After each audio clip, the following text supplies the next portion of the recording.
Dans le quartier animé de Lalala, à Libreville, capitale bouillonnante du Gabon, vivait Aïssa, une femme franco-gabonaise de 38 ans, connue pour sa résilience et son cœur généreux. Aïssa était le pilier de sa famille, un rôle qu'elle portait comme une seconde peau, malgré les fardeaux d'une vie marquée par la pauvreté.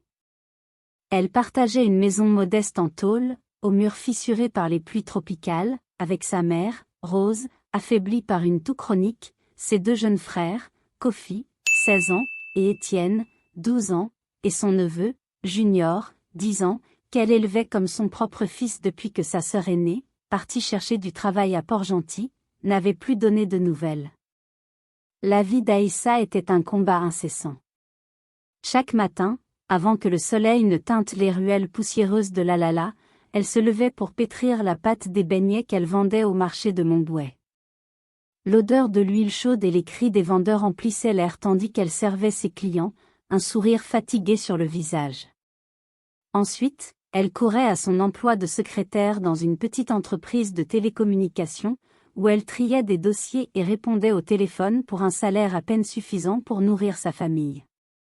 Le soir, épuisée, elle rentrait pour vérifier les devoirs de Kofi et Étienne, écouter les rêves de Junior, qui voulait devenir footballeur comme Pierre-Emerick Aubameyang, et préparer un repas simple, du manioc bouilli, du poisson séché avec une sauce pimentée, ou, les jours de chance, un peu de poulet grillé. Malgré les épreuves, Aïssa gardait un rituel secret qui lui offrait une lueur d'espoir, consulter son horoscope. Grâce à un vieil ordinateur portable, un cadeau de Junior envoyé depuis la France où il suivait des études par correspondance, et une clé Internet achetée à crédit auprès d'une compagnie de téléphonie, elle passait ses soirées à lire des prédictions en ligne. Née sous le signe du Scorpion, elle se reconnaissait dans les traits décrits, passionnée, têtue, loyale, mais souvent méfiante. Ses moments devant l'écran, dans la lueur bleutée de sa chambre, étaient son évasion. Elle imaginait un avenir où sa mère serait soignée, où Kofi et Étienne iraient à l'université, où Junior pourrait courir sur un vrai terrain de football, sans les soucis qui pesaient sur leurs jeunes épaules. Un soir de novembre 2009, alors que la pluie tropicale s'abattait sur Libreville, transformant les ruelles en rivières de boue, Aïssa ouvrit sa boîte mail, blottie sous une couverture usée. Parmi les spams et les rappels de factures impayées, un message attira son attention. L'expéditeur se faisait appeler « Madame Lumière ». Son profil Yahoo montrait une image énigmatique, des yeux perçants, comme des étoiles dans un ciel noir, entourés de motifs scintillants qui semblaient danser. Le message était bref mais troublant. « Aïssa, votre destin est à un tournant. Une grande richesse vous attend. Répondez-moi, et je vous guiderai vers la lumière. » Aïssa sentit un frisson glacé parcourir son dos. Elle n'avait jamais partagé son nom complet sur Internet. Comment cette femme la connaissait-elle? Était-ce une arnaque, comme celle dont parlaient les voisins, où des escrocs promettaient des fortunes contre des paiements? Pourtant, une petite voix en elle, celle de l'espoir, celle qui rêvait d'un miracle pour sa famille, la poussa à répondre. Avec précaution, elle tapa « Qui êtes-vous? Comment savez-vous mon nom? Je ne comprends pas ce que vous voulez. Expliquez-moi. » Les jours suivants, Aïssa et Madame Lumière échangèrent plusieurs courriels.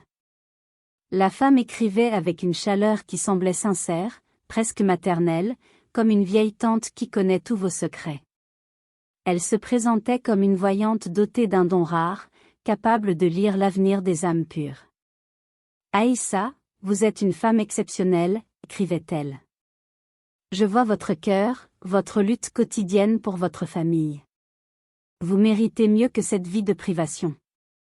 Je peux vous offrir une richesse qui changera tout, pour vous et ceux que vous aimez. » Elle demandait des détails sur la vie d'Aïssa, expliquant que cela l'aiderait à aligner les étoiles pour son destin. Aïssa, méfiante mais intriguée, partagea prudemment quelques informations. Elle parla de sa mère, Rose, dont la toux empirait chaque nuit, des factures médicales qui s'accumulaient comme une montagne infranchissable, des chaussures usées de Kofi, qui marchait pieds nus pour ne pas abîmer ses dernières paires, des cahiers d'Étienne, réutilisés jusqu'à ce que les pages soient noircies d'encre. Elle raconta les rêves de Junior, son neveu, qui s'entraînait avec un vieux ballon dégonflé dans la cour poussiéreuse. Madame Lumière répondait avec une compassion qui touchait Aïssa au cœur. « Je vois votre douleur, » écrivait-elle. « Vous êtes choisie, Aïssa, car votre cœur est pur. Laissez-moi vous guider vers un avenir meilleur. » Un soir, alors que les criquets chantaient dans la nuit chaude, un nouveau courriel arriva avec une pièce jointe. Aïssa cliqua, le cœur battant comme un tam-tam.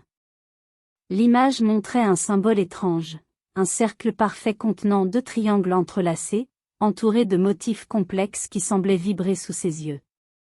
C'était un pentagramme, accompagné d'instructions détaillées. Madame Lumière expliquait, « Découpez ce pentagramme et gardez-le dans votre porte-monnaie. Chaque matin, faites un vœu pour une somme d'argent.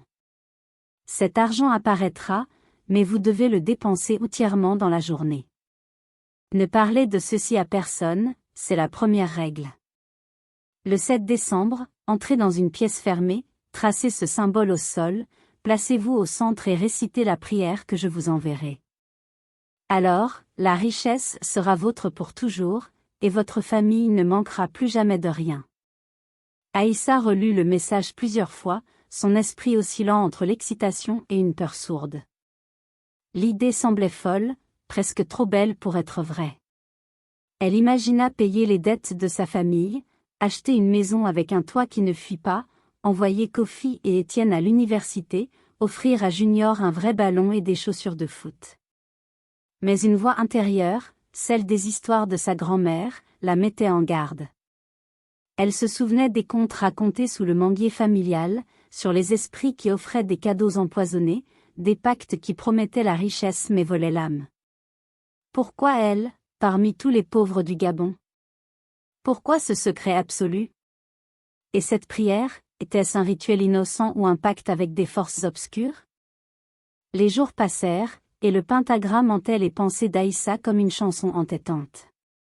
Elle l'imprima sur une vieille imprimante empruntée à un collègue, ses doigts tremblants découpant le papier avec soin. Elle hésitait à suivre les instructions, mais la fatigue d'une vie de lutte, les regards tristes de sa mère, les rêves brisés de ses frères, tout cela pesait lourd. Un matin, elle glissa le pentagramme dans son porte-monnaie, un vieux cuir usé qu'elle portait depuis des années.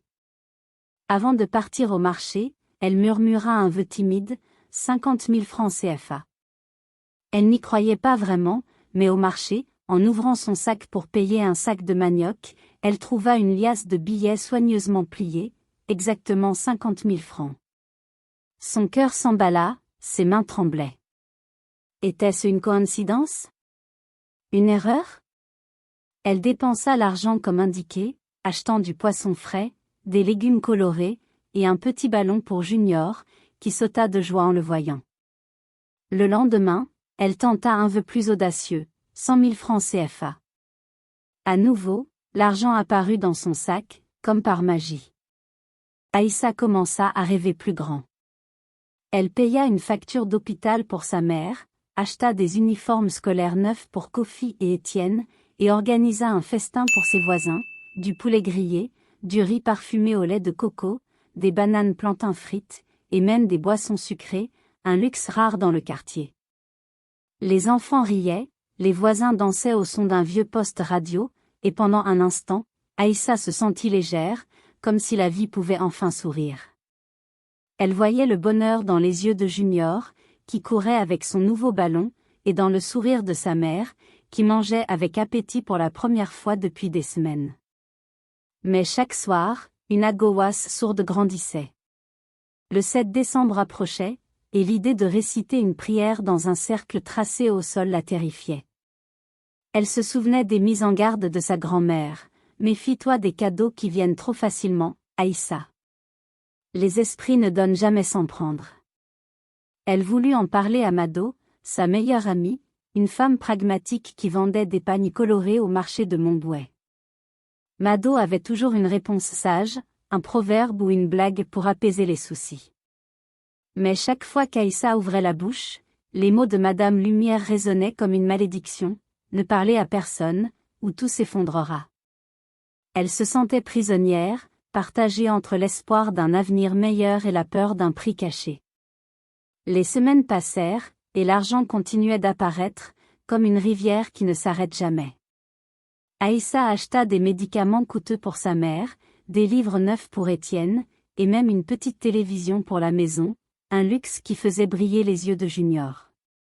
Elle offrit des cadeaux aux voisins, paya les dettes des uns, aida une amie à réparer son toit. Mais des signes inquiétants commencèrent à se manifester. Junior, d'ordinaire plein d'énergie, se plaignait de maux de tête de plus en plus fréquents. Il restait parfois assis dans la cour, le ballon immobile à ses pieds, les yeux perdus dans le vide. Kofi, influencé par des amis du quartier attirés par l'argent d'Aïssa, commença à rentrer tard, sentant l'alcool et fumant des cigarettes bon marché. Étienne, le plus sensible, devint silencieux, dessinant des formes sombres dans ses cahiers d'école. Les voisins, autrefois chaleureux, chuchotaient en regardant Aïssa. « D'où vient tout cet argent ?» murmurait-on au marché. Elle a dû pactiser avec un marabout ou pire. Aïssa tenta de contacter Madame Lumière pour poser des questions, pour comprendre. Elle écrivit des courriels, demandant « Pourquoi moi ? Qu'est-ce que cet argent ? Y a-t-il un prix à payer ?» Mais ces messages restaient sans réponse. Elle relut les anciens courriels, cherchant des indices, mais ils semblaient vides, comme si les mots avaient perdu leur sens. Une nuit, elle fit un cauchemar, elle marchait dans une forêt sombre, entourée de silhouettes sans visage. Une voix grave murmurait « Tu as pris le premier pas. Bientôt, tu devras payer. » Elle se réveilla en sueur, courant vérifier que Junior dormait paisiblement. Convaincue que c'était la fatigue, elle chassa ses pensées, mais une peur sourde s'installait, comme une ombre qui grandissait. Le 7 décembre arriva, et Aïssa était déchirée. Elle avait reçu la prière promise, écrite en rouge dans un courriel. Les mots étaient étranges, un mélange de français et de son gutturaux, comme une incantation tirée d'un monde ancien. Madame Lumière avait ajouté « Faites-le ce soir, seul, dans une pièce fermée. C'est le dernier pas vers la richesse éternelle. Votre famille ne souffrira plus jamais. » Aïssa passa la journée à hésiter, son esprit en proie au doute. Elle pensa à sa mère, dont la toux empirait malgré les médicaments. À Kofi, qui s'éloignait chaque jour davantage. À Étienne, qui semblait porter le poids du monde sur ses petites épaules. À Junior, dont les maux de tête l'inquiétaient profondément. C'est pour eux, se dit-elle. Si je peux leur offrir une vie meilleure, je dois essayer. Ce soir-là, après avoir couché les enfants et vérifié que sa mère dormait, Aïssa ferma les volets de sa chambre et verrouilla la porte. Elle traça le pentagramme au sol avec une craie, ses mains tremblantes faisant crisser le bâton blanc contre le béton. Elle alluma une bougie, comme indiqué, et s'assit au centre du cercle, le papier de la prière serré entre ses doigts. La flamme vacilla, projetant des ombres dansantes sur les murs. Un vent froid traversa la pièce, bien que les fenêtres fussent closes. Aïssa commença à réciter la prière, sa voix tremblante. Les mots semblaient lourds, comme s'ils pesaient sur son cœur, sur son âme. À mesure qu'elle parlait, l'air devint oppressant, et elle sentit une présence invisible, comme des yeux braqués sur elle depuis l'obscurité. Elle acheva la prière, le dernier mot résonnant comme un écho dans la pièce silencieuse. Soudain, la bougie s'éteignit, plongeant la pièce dans un noir absolu. Aïssa cria, mais aucun son ne sortit de sa bouche. Elle sentit une main froide effleurer son épaule, et une voix murmura dans son esprit, « La porte est ouverte. La richesse est à toi. Mais le prix viendra bientôt. » Puis, le silence revint, lourd et suffocant. Aïssa alluma une lampe, tremblante, et vérifia la maison. Les enfants dormaient, sa mère ronflait doucement. Tout semblait normal. Était-ce son imagination? Elle se coucha, espérant que tout irait bien, mais une peur viscérale s'était installée dans ses os. Le lendemain matin, Aïssa ouvrit son porte-monnaie et trouva une somme astronomique, 10 millions de francs CFA. Elle n'avait pas fait de vœux. L'argent était simplement là, comme un miracle. Elle pleura de joie, imaginant une nouvelle maison, des études pour ses frères, des soins pour sa mère, un terrain de foot pour Junior. Elle dépensa l'argent comme exigé, achetant des meubles neufs, des vêtements de marque, et même une voiture d'occasion pour se déplacer plus facilement. Elle organisa une fête grandiose dans le quartier, avec des musiciens, des plats de poulet yassa, du poisson braisé, et des boissons à profusion. Les enfants dansaient, les voisins chantaient, mais leur regard était lourd de suspicion. « D'où vient tout cet argent, Aïssa ?» demanda un vieil homme du quartier. Elle ne pouvait répondre, liée par le secret de Madame Lumière. Mais bientôt, les malheurs commencèrent à s'accumuler. Junior, qui souffrait déjà de maux de tête, tomba gravement malade. Les médecins diagnostiquèrent une fièvre étrange, sans cause apparente. Aïssa dépensa des fortunes pour des traitements, consultant même un marabout réputé, mais rien n'y faisait. Junior s'affaiblissait, son sourire s'effaçant peu à peu. Kofi, attiré par l'argent, s'entoura d'amis douteux qui profitaient de lui. Il commença à voler de petites sommes dans le sac d'Aïssa, disparaissant des nuits entières pour boire et jouer aux cartes. Étienne, le plus sensible, devint renfermé, refusant de parler à sa sœur. Il disait avoir des cauchemars où des ombres sans visage le poursuivaient, murmurant son nom. La maison, autrefois pleine de rires et de chansons, devint un lieu de silence et de tension. Aïssa tenta de contacter Madame Lumière, écrivant des courriels désespérés. « Qu'avez-vous fait? Pourquoi ma famille souffre-t-elle » Mais tous ces messages restaient sans réponse. Les anciens courriels avaient disparu, comme si la voyante n'avait jamais existé.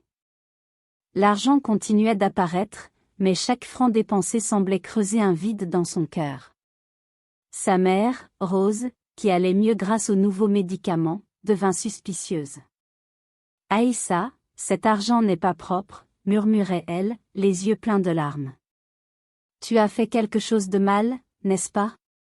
Aïssa, liée par le secret, ne pouvait répondre. Elle se sentait seule, piégée par une richesse qu'elle n'avait pas demandée, une richesse qui semblait empoisonner tout ce qu'elle touchait. Une nuit, Aïssa fit un nouveau cauchemar, plus terrifiant que les précédents. Elle se tenait dans une forêt sombre, entourée de silhouettes sans visage. La voix qu'elle avait entendue le 7 décembre revint, claire et glaciale. « Tu as voulu la richesse. Maintenant, tu dois donner ce que tu aimes le plus. » Elle se réveilla en hurlant, courant vérifier que sa famille allait bien.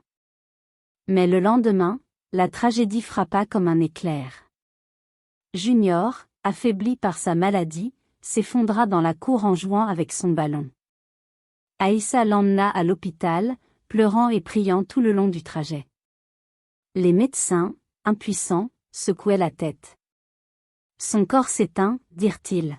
« Nous ne comprenons pas pourquoi. » Junior mourut 2 jours plus tard, dans les bras d'Aïssa, son petit corps frêle immobile. Elle hurla de douleur, se reprochant chaque mot de la prière qu'elle avait récité. Elle comprit alors que le rituel avait un prix, la perte de ce qu'elle aimait le plus. Junior, son rayon de soleil, celui qui l'appelait « maman », avec un sourire éclatant, était parti. Le chagrin brisa la famille comme une tempête. Rose, déjà fragile, s'alita, refusant de manger, murmurant le nom de Junior dans son sommeil. Kofi, rongé par la culpabilité d'avoir profité de l'argent, disparut complètement. Il laissa une note griffonnée. « Pardon, Aïssa. Cet argent est maudit. Je ne peux plus rester ici. » Étienne, dévasté par la mort de Junior, accusa Aïssa avec une colère qu'elle n'avait jamais vue dans ses yeux d'enfant. « C'est ta faute. » cria-t-il. « Cet argent a tué Junior. Pourquoi as-tu fait ça ?» Il partit vivre chez une tante à Nzengayong, coupant tout contact avec sa sœur. Aïssa, seule dans sa grande maison, entourée de meubles luxueux et de richesses inutiles, sombra dans le désespoir. L'argent continuait d'apparaître, chaque matin, comme une moquerie cruelle. Elle tenta de détruire le pentagramme, de brûler son porte-monnaie, de jeter l'argent dans la mer, mais rien n'arrêtait la malédiction. Les voisins l'évitaient, murmurant qu'elle avait pactisé avec des esprits malins. Même Mado, son amie fidèle, la regardait avec pitié. « Aïssa, tu aurais dû m'écouter, dit-elle un jour, les larmes aux yeux. Rien n'est gratuit dans ce monde. Rien. » Désespérée, Aïssa se tourna vers Maman Goo, une vieille femme respectée dans le quartier de Lalala, connue pour sa sagesse et sa connaissance des traditions anciennes. Maman Goo vivait dans une petite maison ornée de talismans, où les gens venaient chercher conseil ou protection. Aïssa, les yeux rougis par les larmes, raconta tout, Madame Lumière, le pentagramme, la prière, l'argent, et les malheurs qui avaient déchiré sa famille. Maman Goo l'écouta en silence, son visage marqué par les années et la sagesse. Puis, elle parla d'une voix grave, « Aïssa, tu as ouvert une porte vers un monde que tu ne comprends pas. Les esprits anciens, ceux qui vivent dans l'ombre, ne donnent jamais sans prendre. Tu as voulu la richesse facile, mais tu as oublié ce qui comptait vraiment, ta famille, ton cœur, ta paix. » Maman Goo lui conseilla un rituel de purification, des prières aux ancêtres, des offrandes simples du manioc, des fleurs blanches, des coquillages ramassés sur la plage de Pointe-Denis et des nuits passées à implorer le pardon. Aïssa suivit ses instructions avec ferveur. Elle passa des heures sous le manguier familial, où sa grand-mère lui racontait autrefois des histoires, priant pour Junior, pour Kofi, pour Étienne, pour Rose. Elle donna tout l'argent restant à une association pour les orphelins, espérant apaiser la colère des esprits. Elle vendit la maison luxueuse, la voiture, les meubles, et retourna vivre dans une petite maison en tôle, semblable à celle de son enfance. Mais le mal était fait. Junior était parti pour toujours. Kofi restait introuvable, peut-être perdu dans les rues de Libreville ou au-delà.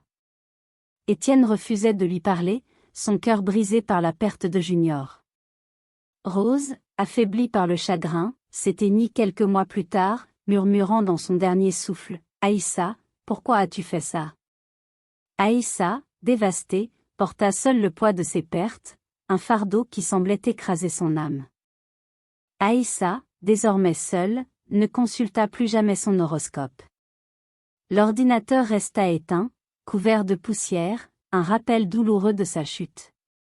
Elle reprit son travail au marché, vendant des beignets sous le soleil brûlant, mais son sourire avait disparu.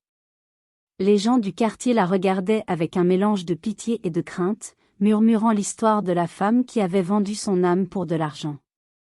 Certains disaient qu'elle avait dansé avec le diable dans un pentagramme, d'autres qu'elle était maudite pour l'éternité. Des années plus tard, Aïssa, vieillie par le chagrin, commença à partager son histoire avec les jeunes de Lalala. Assise sous un manguier, dans l'ombre douce de l'après-midi, elle parlait d'une voix douce mais ferme, « Mes enfants, écoutez-moi. La vie est dure, la pauvreté est un fardeau, mais méfiez-vous des promesses trop belles. L'argent facile est un piège, un poison déguisé en miel. J'ai cru pouvoir sauver ma famille, mais j'ai tout perdu, mon neveu, mes frères, ma mère, ma paix. La vraie richesse, c'est l'amour, la santé, la famille. J'ai appris cela au prix de tout ce que j'aimais.